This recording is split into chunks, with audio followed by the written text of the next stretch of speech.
Yeah, so um,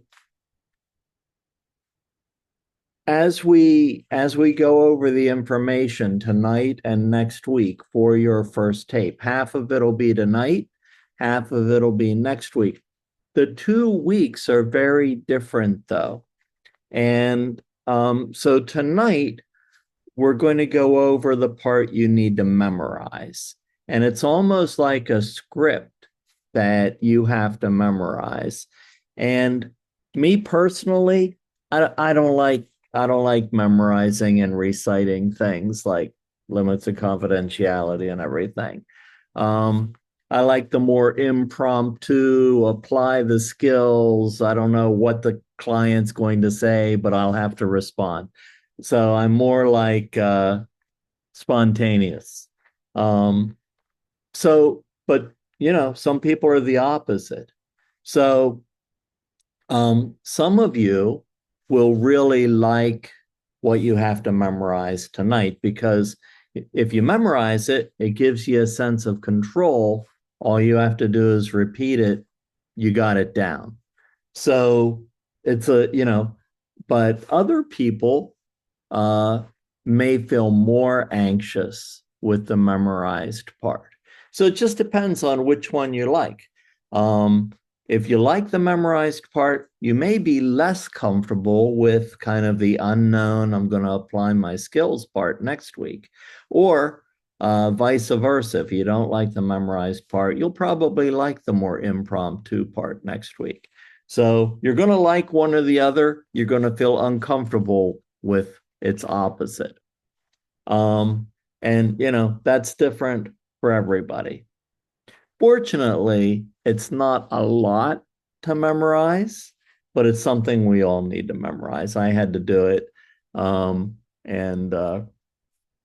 so the trick is, you know, memorizing it in a way that it doesn't sound like you're reading it.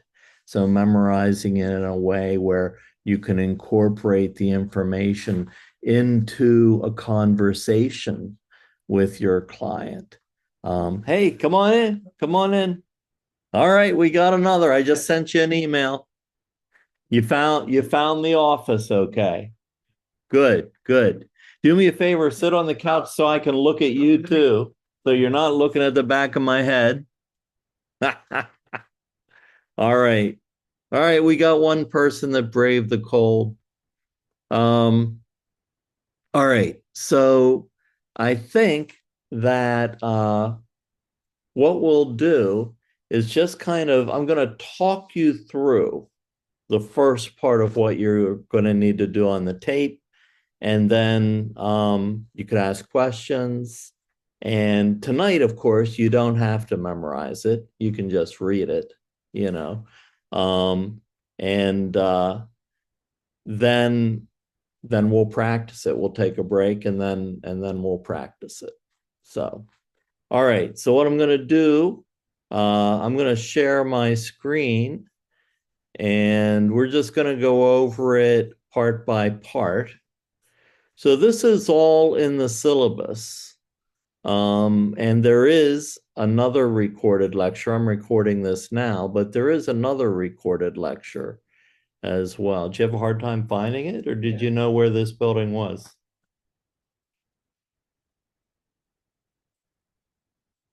Because if you look up police, we're above the police. Yeah. So all of our offices are on this floor. We also have a lab at the end of the hall. And if we have a party here, like end of the semester party, it'll be in the lobby on this floor. So let's see. And I'm going to read this in case you don't have a computer. You don't have to worry about it.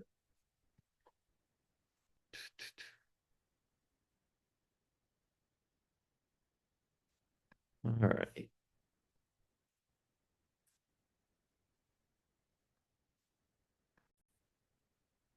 Okay.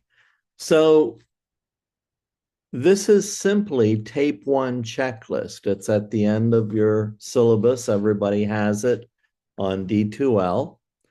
And the first thing isn't really something you have to memorize, it's just things we have to remember. So, believe it or not, about over 50% of what we communicate with another person is through body language or our tone of voice. So if we think about body language, the most influential aspect of our body is our facial expressions. We have so many.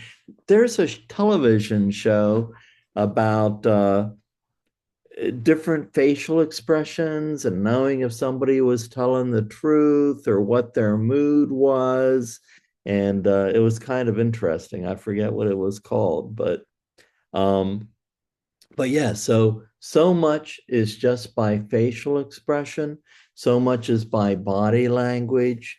Um, one of the one of the things, the ways I think about it is basically that um, I see kind of like communication as kind of energy. It's not just what we say, but it's how we say it. And if you think about it, like instead of a counseling session, let's think about like going to an interview. Okay. If I'm anxious in an interview, that's going to make the person interviewing me anxious as well. If I'm real positive, they're going to feel positive. And so, a lot of counseling has to do with kind of the energy we bring to the session. That energy is then magnified through body language and tone of voice and things like that. It could be as simple as the way we're sitting, you know? Think about it. If we sit like this with our hands crossed, people might think we're like being judgmental or closed off. Um, and so the one thing in an interview is I want to be positive, but if I make an interview, that means I'm qualified for the job. The purpose for an interview is not to figure out who's the most qualified. Everybody's qualified who got the interview. The purpose is they need to figure out who they can work with 40 or more hours a week, or who's going to drive them crazy. So, who's going to make their lives easier, help them out with whatever they need? So, in an interview, I want to bring positive energy. And I think to myself, who would I really want to work with? So I try to make them laugh at least a couple times in an interview. Uh, I try to be humble. And by the end of the interview, I want them to think, oh, I don't want them to think, oh, Grafton has such expertise. We're going to hire him. I want them to think, yeah, I could, at the end of a long week, I could go have a beer with Grafton after work. I won't be sick of him after working with him all week long. I could hang out with him for another hour. That's my goal at the end of an interview. So if you think about kind of what goes into that, it's all kind of about positive energy. When we think about Carl Rogers and person-centered theory, we think about kind of the tenets of what a counselor should have. And probably one of the most important ones is to be genuine and authentic, to be ourselves, and to have accurate empathic understanding, to have empathy for another human being, to try to put ourselves in their shoes. We're never going to totally understand what they're going through, but I can try to imagine what it's like being them. And then acceptance, unconditional positive regard and acceptance. So when we think about acceptance, I don't have like, I've had a lot of people who committed violent crimes or abuse or things like that as my clients. I don't have to accept the wrongs that they've done, but I do have to accept them as a fellow human being that has the potential for growth if nurtured. So that's the acceptance I'm kind of talking about. And then, yeah, so those three things are pretty important. Um, a lot of people go into a new counseling session and they think about body language and they think about like uh, facial expressions, and like they're like a statue. They don't make any facial expression at all. But, that's really not being genuine either. I don't want to laugh at a client, but I want to laugh with a client.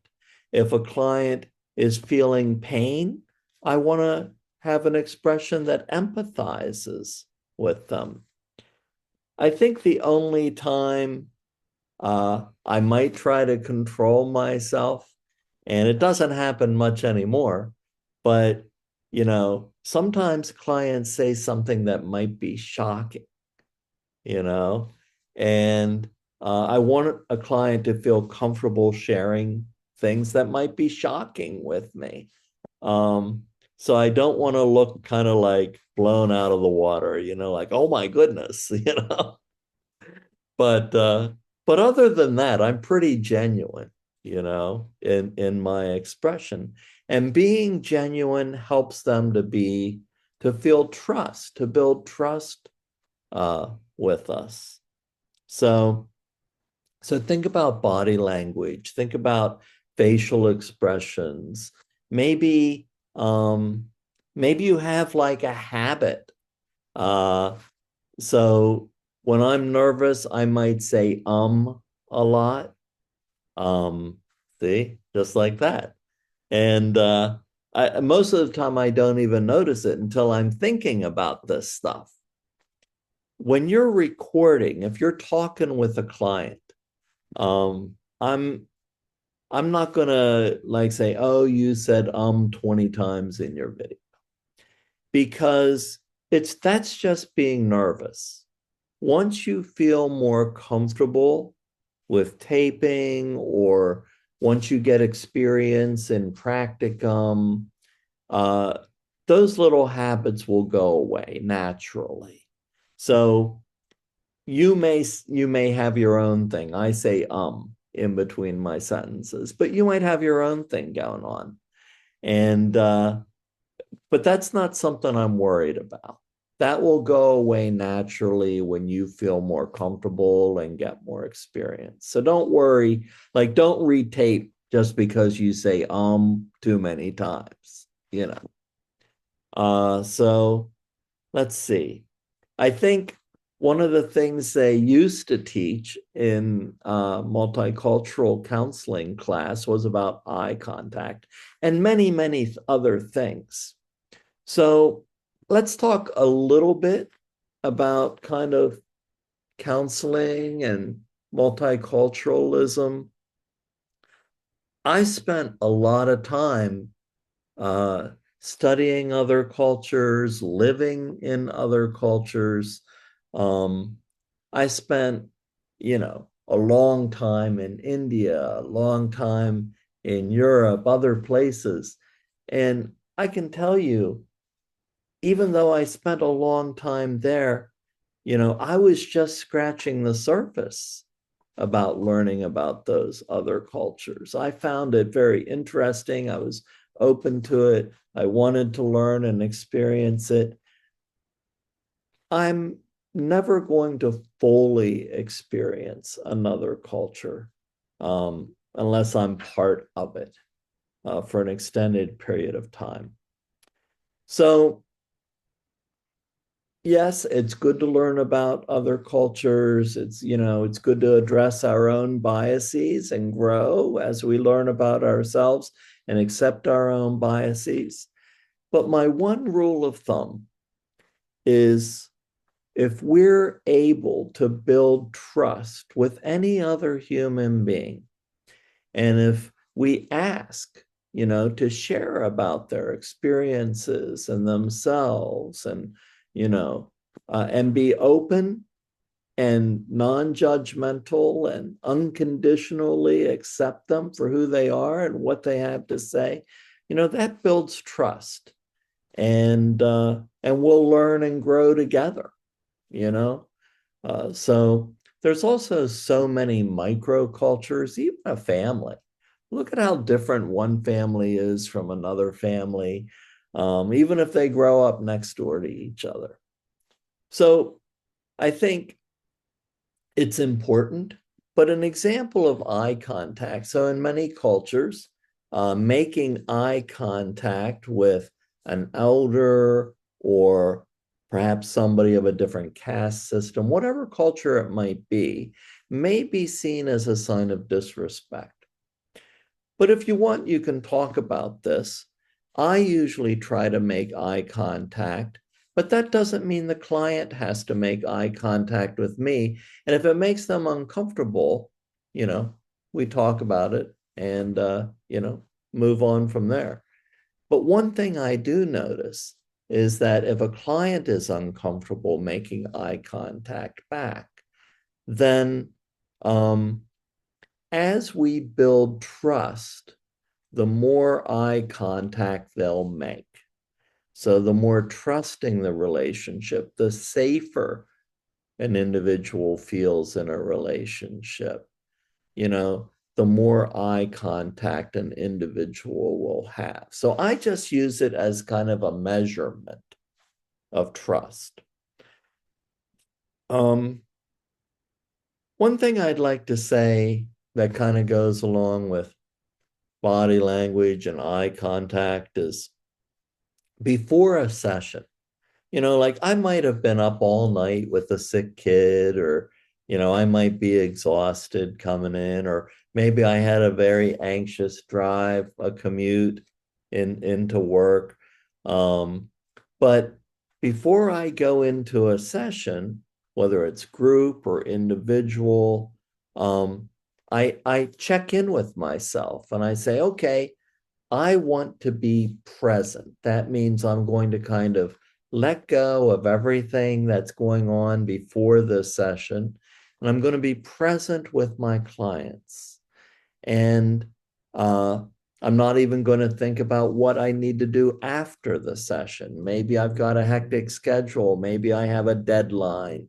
Maybe I'm going out with friends that night. Whatever it might be, I just past and future, a lot of times if we're focused on the past, it can lead to depression. If we're focused on the future, it leads to anxiety. But if we're in the past or the future, we're not in the present, and we're not being present for our clients. So I need to remind myself to be present before I have a session with anybody. The flip side to that is when I am present, it really makes a positive change in the session. How many times in our lives, even with loved ones, do we experience somebody else's undivided attention? I go into like restaurants and even at my own dinner table with my kids, we had to make a rule, no cell phones at the dinner table, because I'm trying to have a conversation with them and ask them about their day or their interests, or, and they're scrolling through while they're eating. It's just become such a habit. But so how many times does an individual actually get somebody's full attention when other people are fully present for them? And it doesn't happen very often in today's society, but it should happen in a counseling session. I guess the last thing I want to talk about with this section is tone of voice and verbal tracking. You can tell about people's anxiety if they grind their voice or they speak too high or they speak too fast or speak too slow or forget what they're saying. Or maybe they use a word or a synonym multiple times in a story, like um, perhaps they were fearful and then they said an event was scary. And, so if they use synonyms, that's probably a feeling that you want to touch upon. If they bring something up that's similar, like a feeling or something about the experience multiple times. So verbal tracking is just being aware of how fast they talk, or if they bring up multiple synonyms for a singular feeling or thing or experience, or um, so repetition, anything like that with verbal tracking. Now that's with a client. You're going to be nervous too when you make your first tapes. And one of the things people do when they're nervous is they don't breathe as calmly or deeply, and they might talk faster than normal. So, what might be a 30-minute tape if you're hanging out with friends might only be a 20-minute tape, and you can barely catch your breath because you want to make it through everything you memorized as quickly as possible and not forget anything. So, be aware, of your own verbal tracking, how fast you're speaking, um, if you're sounding anxious or relaxed. The more you practice this, the more relaxed you'll feel and sound. So try to practice this on days we don't have class. That's important. Does anybody have anything to share about body language, eye contact, habits, tone of voice, verbal tracking? And you might know something I didn't say. Yeah, go ahead, Natalie.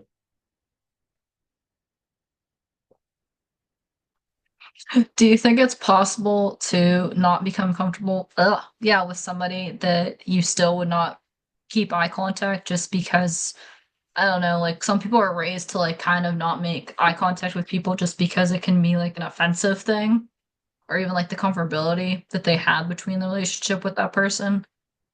So you're talking about like the client or the counselor? Yeah, more the client.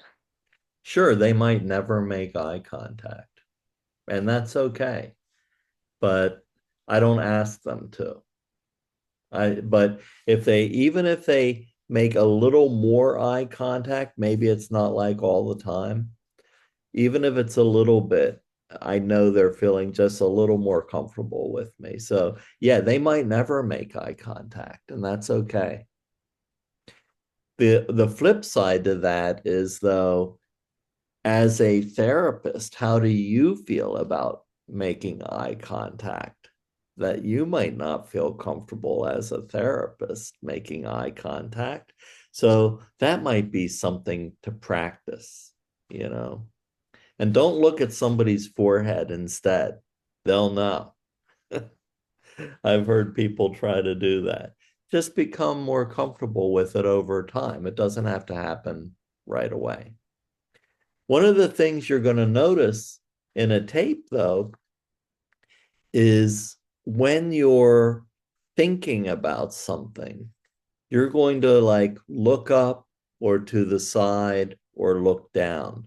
You're going to break eye contact when you shift from being present and feeling to being more cognitive and thinking. So that's a sign that you're no longer present. You're somewhere else in your mind. You're thinking, you're cognitive. And we want to stay on a present feeling level. So that's a natural thing that we don't even realize we're doing. But as you watch your own tapes, think about whether you're like looking up or someplace else. And that means you're no longer present. You're thinking about something, you know? Yeah. All right. Anything else with that?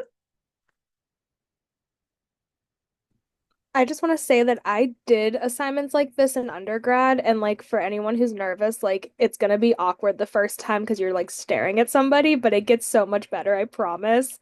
Because like I sometimes struggle with eye contact if I feel like uncomfortable, but I mean, I feel like I do it pretty well now, so it gets a lot better, but it's gonna be really awkward that first time, I can guarantee it.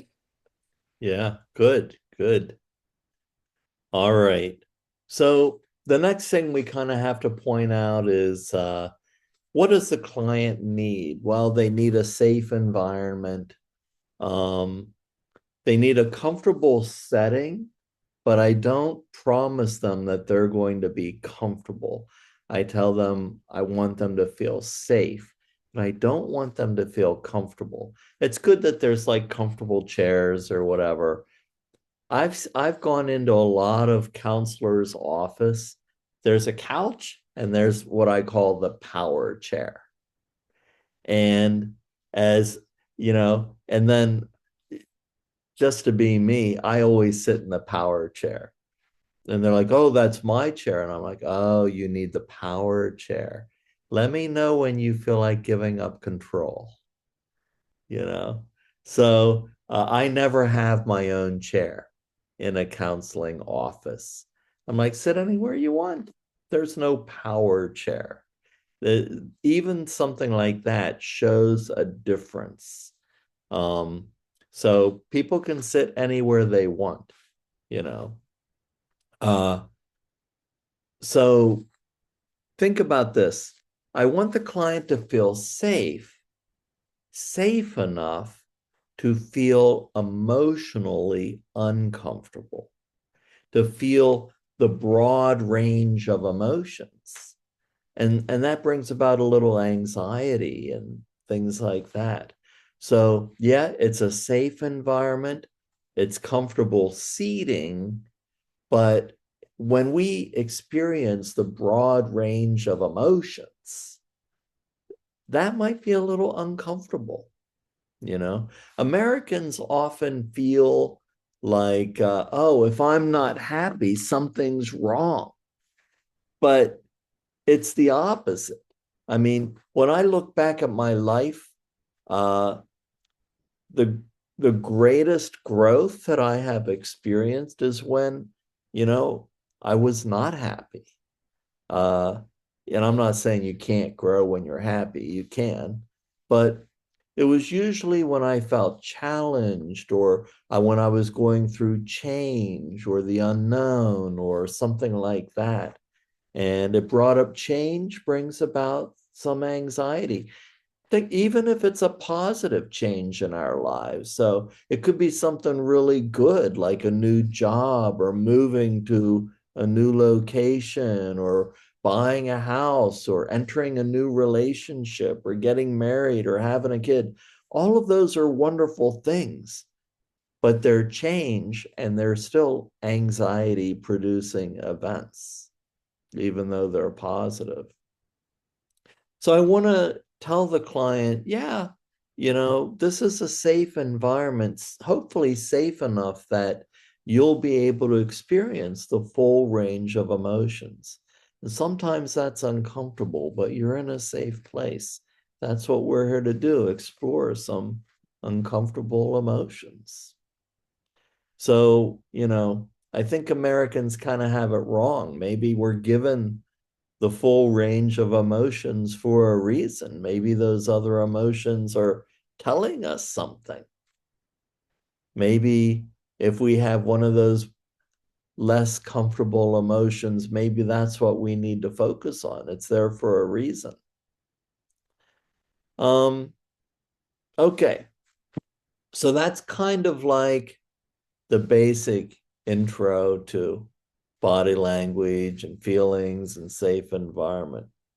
So this is the part you have to memorize, the next part. And we're just going to go through the memorization part tonight, and then you're going to practice it. We're not going to go through the other skills. We'll go through them next week, and then you can practice them next week. Okay, so what are we going to do on this tape? And me and a couple other colleagues came up with this list because students would continually say, what do I do? What do I say? Because they've never done this before. So we tried to make it as simple and straightforward as possible. So one thing you do not want to say is something you say every day. When you see somebody, you're like, hey, how you doing? Don't say that because they might tell you and you haven't gone through limits of confidentiality. They might say, oh, I've experienced abuse yesterday. Oh, sorry, I didn't go through the limits of confidentiality yet. I got to report this. So, don't ask somebody how they're doing. The first thing you say is, hey, come on in, have a seat wherever you want. Don't have a power chair. And, first thing you do is go over confidentiality. Confidentiality is basically, I keep that as simple as possible. Whatever we talk about here, I'm not going to share that with anybody else. However, and then we're going to move on. So that's easy. However, we're going to move on to some limits of confidentiality. And those you can find in the notes. And I want to show you where they are. So if you go to content and you go down to skills and techniques notes, and so I had a grad assistant who was in my class go through and take notes on a lot of the things we talked about. But on the second page, it says confidentiality and limits to confidentiality.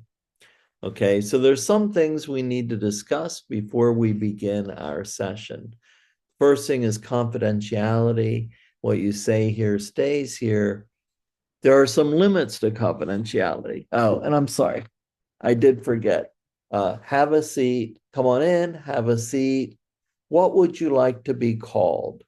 Okay, so I might have their name, in a file, but that might not be a name that they like to be called. Maybe they changed their name. Maybe they're going through some type of life change. I always ask them, what would you like to be called? I don't say the name that's in their file. They might not like to be called that. It happens all the time. At the hospital, we always refer to individuals by what name they would like to be called. So I say, what would you like to be called? And they might say, you can call me Mike. And I say, hi, Mike, I'm Grafton. So after I ask them, what would you like to be called? And they give me a name, I always repeat the name back to them. So they say, hey, I'd like to be called Mike. I say, hi, Mike, even though they just told it to me. And then I introduce myself. I'm Grafton. Nice to meet you.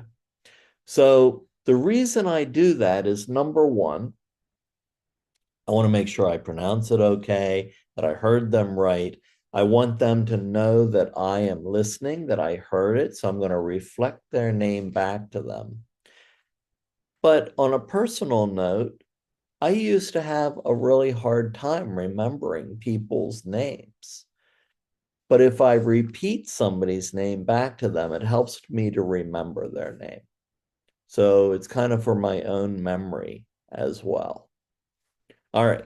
So then I say, hey, let's talk about a few things before we get into the session. Confidentiality, whatever we talk about here, I'm not going to share that with other people. It stays here. However, there are some limits to confidentiality that I need to share with you. So, and I wrote them down in your notes right here. And language is very important. So I would prefer that you use very similar language to what's in the notes. And that's for legal reasons. Okay. So normally, if you're in a setting, you're going to give them a sheet that has the limits of confidentiality written down on it, and they can read it with you together. But there might be a time when, oh, photocopier's down. I don't have the list of limits of confidentiality. So you need to memorize these, okay? Even though you're on Zoom, you can't read them from the screen. You have to memorize them, okay? So first one, and I am going to read them from the notes. I got them memorized. So the first one is, if I feel that you're a harm to yourself, to others, or in harm's way. Self, others, in harm's way. I'm a mandated reporter, and that means I'm going to need to break confidentiality to make sure everybody's safe. So I tell them why. I just want to make sure everybody's safe. So technically, that covers abuse. All right, technically it does. So technically you don't have to have this second one, but everybody requires it now. It's in the textbook, schools require it, agencies require it, but legally the first one covers it. But I'm not going to argue about it. If they want you to memorize it, you got to memorize it. All right. So second one, if you share that you are causing or the victim of abuse, I'm a mandated reporter and I need to ensure everyone's safe. So the third one, I say to adults as well as minors. And the reason I do that is because let's say I only see adults for a while and I skip this. When I see a minor, I might forget to say it. So I say it every time, whether I'm with an adult or whether I'm with a minor. So if you're with an adult, you say, I realize you're not a minor, you know. If you're with a minor, being that you're a minor. If you're parent or guardian, then don't forget guardian. If your parent or guardian wants to see your records, I'm required to release them. Okay, that's the most important part. I added on this second sentence. I'd also ask them to respect our confidential relationship and to become part of the process, you know, and usually that works, you know, so I'll do my best to maintain confidentiality, but it doesn't always work. It usually doesn't work if there are some significant issues in that parental or guardian relationship. So the fourth one, if a court subpoenas your records, and you must use the word subpoena, you might even want to know how to spell that. I'm required to release them. And then I add on the second part, I'd only release what is specifically requested. So for instance, you know, they might want to know something to do with like child custody or something like that. Do they really need to know that a person who was in a heterosexual relationship is gay and started a new relationship? They don't really need to know that. But sometimes, especially like Pittsburgh courts, they say, just give me the whole file. And they have a legal right to do that, unfortunately. So I do my best. You know, I ask them what they would like notes about. I'll write them a brief, whatever. But sometimes they just want to read the client's whole file to see what they can find. I don't think that's really kosher, but they're allowed to do it. All right. The last one is, as a Penn West student, or even a counselor when you're a counselor, I'll discuss this case anonymously and receive supervision and instruction on your case. This helps me to learn and to better help you as well. So the key is I'm not going to use the client's name. It's going to be anonymous, but I will need to discuss the case in supervision. All right. And then I ask them, do you have any questions? And, hey, give your partner a break. Don't ask them any questions. Just say, yeah, I get it. So, yeah. All right. Questions about confidentiality or limits of confidentiality?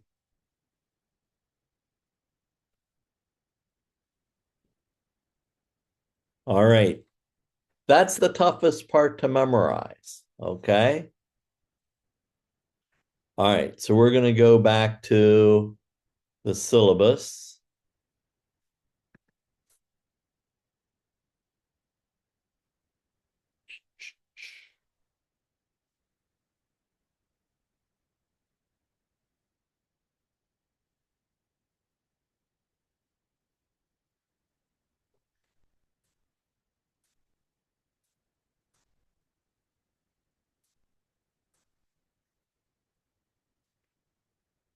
All right. So you go through limits of confidentiality. They don't have any questions. And you say, well, let me tell you a little bit about what sessions are going to be like. So you want to talk about what's called the analytical framework. I don't use that word with clients, but you kind of set up, we're going to try to meet at the same place each week. We're going to meet at the same time. We're going to find a time that's convenient to you. Usually what a session will look like, we'll kind of review the last session. We'll talk about anything that's happened this past week. You can bring up any new topics. I usually say I'm going to remind you when we have 5 or 10 minutes left before we end the session. And then we're going to summarize the session together.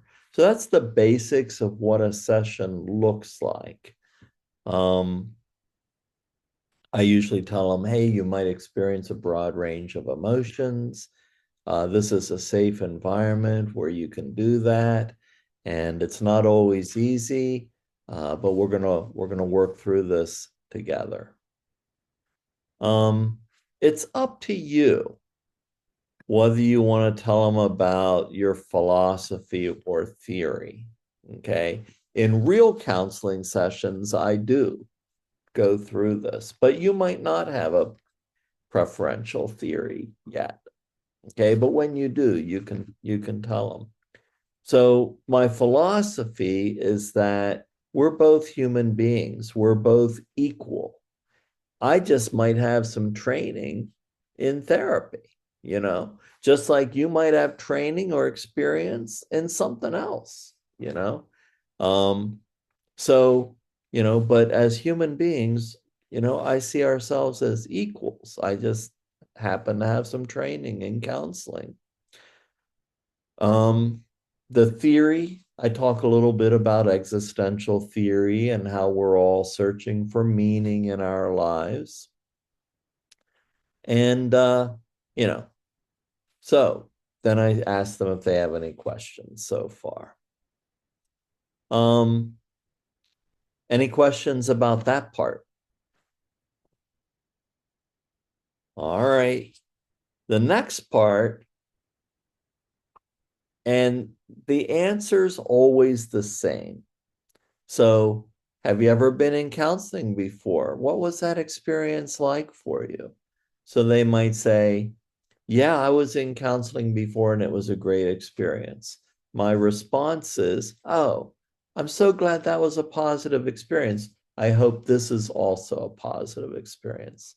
They might say, I was in counseling, but it wasn't a very good experience. I say, oh, I'm sorry to hear that. I hope you have a better experience with me this time. Oh, I've never been in counseling.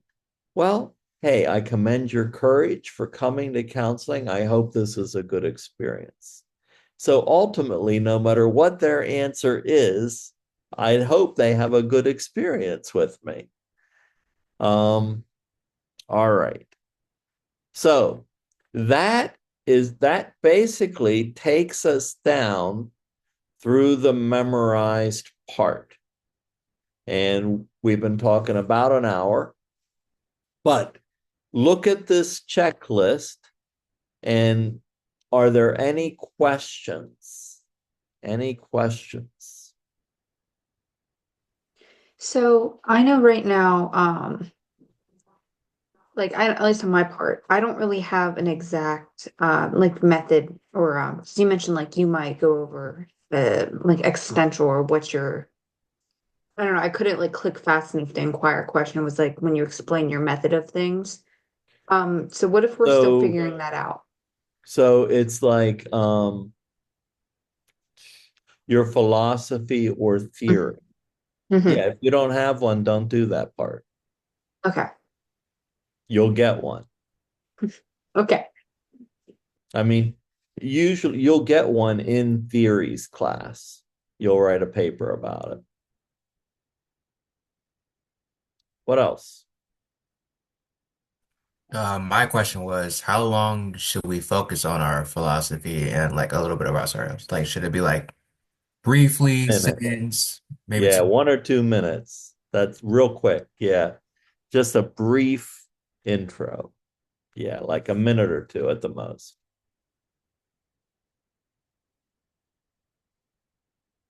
That's kind of if you want to do it. Everything else you have to memorize and say. That part, if you want to say it, you go ahead. All right.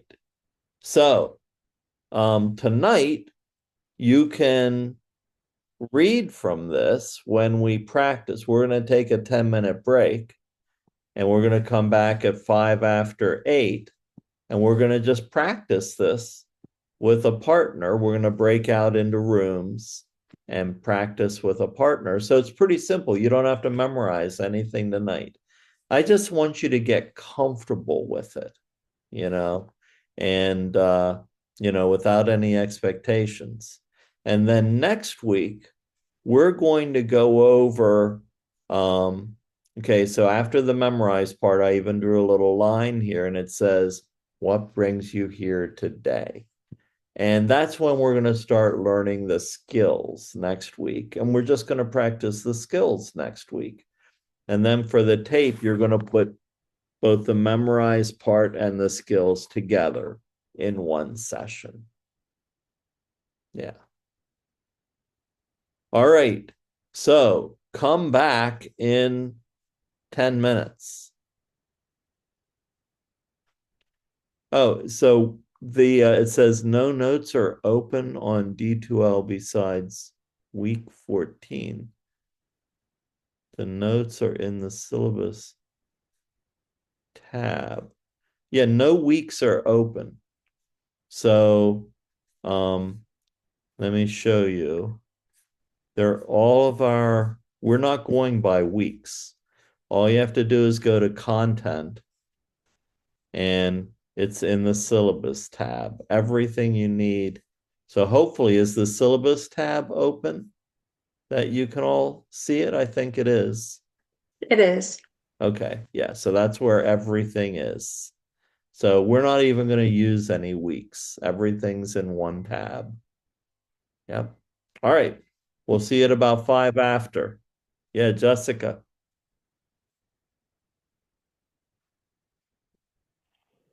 So, I had previous experience working on a multidisciplinary team. My question is that we had to, or if we needed to discuss the case with multiple therapists, or even shared clients in some instances who had different specialties and different areas of treatment.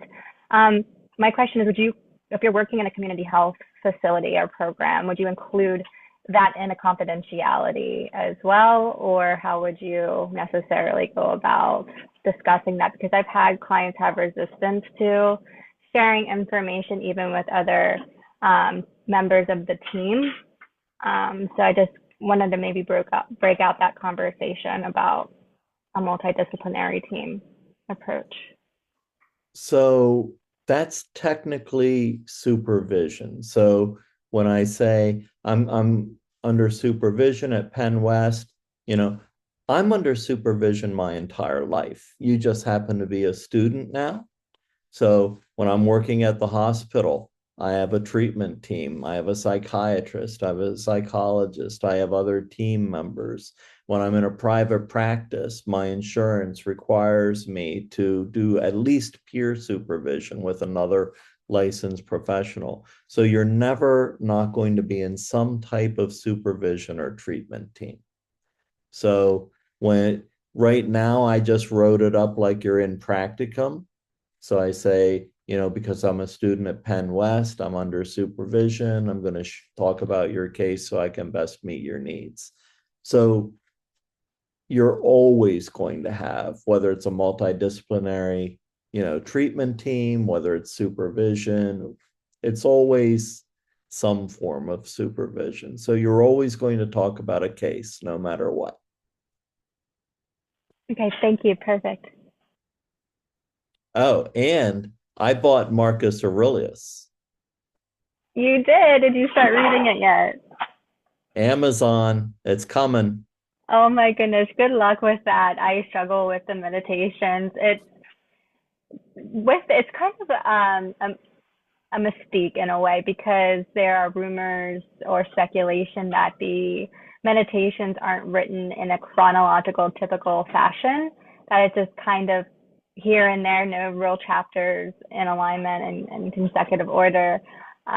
So it's meant and designed to be read and reread again. So I think you're going to have a little fun with it. I'm looking forward to it. Let me know your thoughts. All right. We'll see you all in a little bit.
All right, let me stop sharing the screen.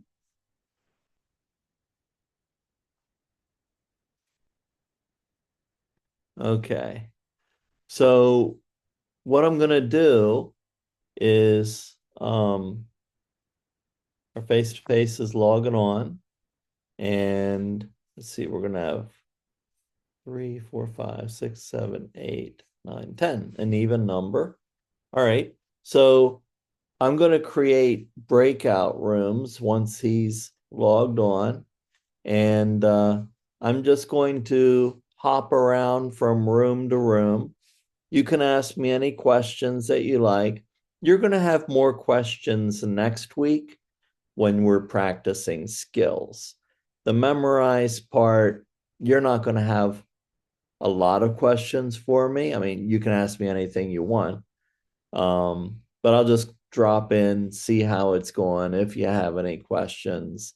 And so don't just read through it once, read through it and practice sounding like a conversation with your partner. Okay.